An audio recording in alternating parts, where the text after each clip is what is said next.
The next comes from the first three, and that is the mind's heart, the ability to manage your emotions so that they are more socially acceptable, so that they are consistent with your goals, not conflicting with your welfare.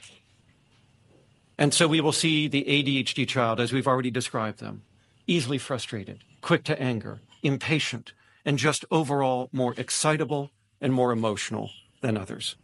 But what gets lost in this explanation is something more fundamental.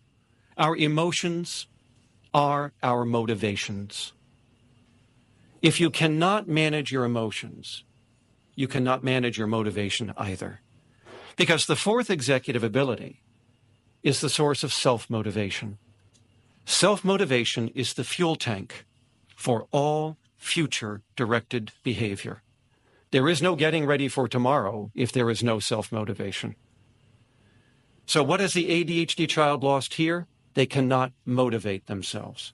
What does that mean?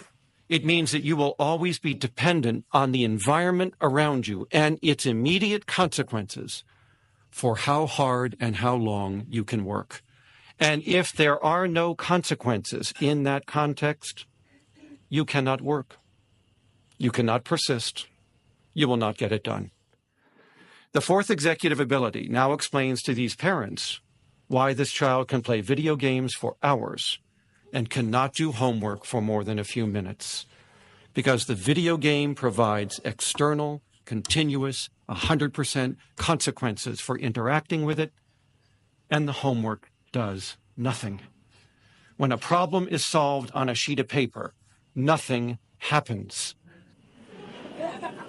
The consequences are delayed, and therein lies the trouble.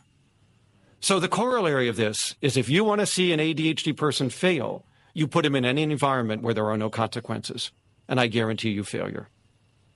The work will not get done because the person cannot self-motivate. And this is not a choice, and this is not willful, and this is not a child who just could, if they wished, wake up tomorrow and smell the coffee and get busy and do the work.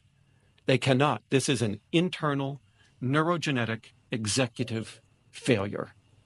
You can't self-motivate like other people. So it doesn't matter what your goals are, you won't get there.